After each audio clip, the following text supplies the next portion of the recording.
ಇನ್ನು ಬೀದರ್ ಎಟಿಎಂ ದರೋಡೆ ಪ್ರಕರಣಕ್ಕೆ ಬಿಗ್ ಟ್ವಿಸ್ಟ್ ಸಿಗ್ತಾ ಇದೆ. ದರೋಡೆಕೋರರ ಸುಳಿವು ಕೊಟ್ಟವರಿಗೆ 5 ಲಕ್ಷ ರೂಪಾಯಿ ಬಹುಮಾನ ಘೋಷಣೆ ಮಾಡಿದ್ದಾರೆ. ಬಿಹಾರದ, ಉತ್ತರ ಪ್ರದೇಶ ಮತ್ತು ಕರ್ನಾಟಕ ಪೊಲೀಸರಿಂದ ಈ ಘೋಷಣೆ ಹೊರಬಂದಿದೆ.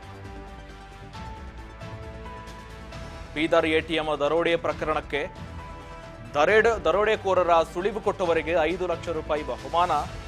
ಈ ಬಗ್ಗೆ ಬೀದರ್ ಮತ್ತು ಉತ್ತರ ಪ್ರದೇಶ ಮತ್ತು ಕರ್ನಾಟಕ ಪೊಲೀಸರಿಂದ ಘೋಷಣೆ ಪ್ರಕಟವಾಗಿದೆ. 93 ಲಕ್ಷ ರೂಪಾಯಿ ದರೋಡೆಕೋರರ ಸುಳಿವು ಕೊಟ್ಟರೆ ಬಹುಮಾನ, ಹಿಂದೆ 5 ಲಕ್ಷ ರೂಪಾಯಿ ಬಹುಮಾನ ಘೋಷಣೆ ಮಾಡಿದ್ದಾರೆ ಪೊಲೀಸರಿಂದ. ಈ ದರೋಡೆಕೋರರು ಹಿಂದೆಯೂ ಕೂಡ ಹಲವು ದುಷ್ಕೃತ್ಯಗಳಲ್ಲಿ ಭಾಗಿಯಾಗಿದ್ರು. ಹಲವೆಡೆ ಈಗಾಗಲೇ ಎಟಿಎಂ ಸಿಬ್ಬಂದಿಗೆ ಕೂಡ ಶೂಟ್ ಮಾಡಿ ಸುಮಾರು 93 ಲಕ್ಷ ರೂಪಾಯಿ ಹಣ ಸಮೇತ ಇಬ್ಬರು ಪರಾರಿಯಾಗಿದ್ರು.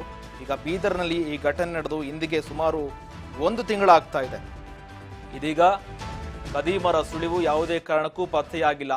ಈಗ 3 ರಾಜ್ಯಗಳಿಂದ ಆರೋಪಿಗಳನ್ನ ಏನು ಕಳ್ಳತನ ಮಾಡಿ ಹೋಗಿದ್ರಲ್ಲ ಅವರನ್ನ ಹಿಡಿದುಕೊಟ್ರೆ 5 ಲಕ್ಷ ರೂಪಾಯಿ ಬಹುಮಾನ ಕೊಡ್ತೀವಂತ ಕೂಡ ಘೋಷಣೆ ಮಾಡಿದ್ದಾರೆ. ದರೋಡೆಯಾಗಿತ್ತು ಇವತ್ತಿಗೆ 1 ತಿಂಗಳಾಗ್ತಾ ಇದೆ. ಕಳೆದ ಜನವರಿ 16ರಂದು ದರೋಡೆಕೋರರು ಎಟಿಎಂ ಸಿಬ್ಬಂದಿ ಮತ್ತು ಹತ್ಯೆ ಮಾಡಿ ಪರಾರಿಯಾಗಿದ್ರು. 1 ತಿಂಗಳಾಗ್ತಾ ಇದ್ರು ಕೂಡ ಕಿರಾತಕರು ಇನ್ನೂ ಪತ್ತೆಯಾಗಿಲ್ಲ. ಈ ಬಳಿಕ 30 ದಿನಗಳು ಇಂದ ಕೂಡ ಆರೋಪಿಗಳ ಖಚಿತ ಮಾಹಿತಿಯನ್ನ ಬೀದರ್ ಪೊಲೀಸರು ರಿವೀಲ್ ಮಾಡಿದ್ರು. ಫೋಟೋಗಳನ್ನ ಕೂಡ ಬಿಡುಗಡೆ ಮಾಡಿದ್ರು. ಈಗ ದರೋಡೆಕೋರರನ್ನ ಹಿಡಿದುಕೊಟ್ರೆ 5 ಲಕ್ಷ ರೂಪಾಯಿ ಬಹುಮಾನ ಕೊಡ್ತೀವಂತ ಕೂಡ 3 ರಾಜ್ಯಗಳಿಂದ ಪ್ರಕಟವಾಗಿದೆ.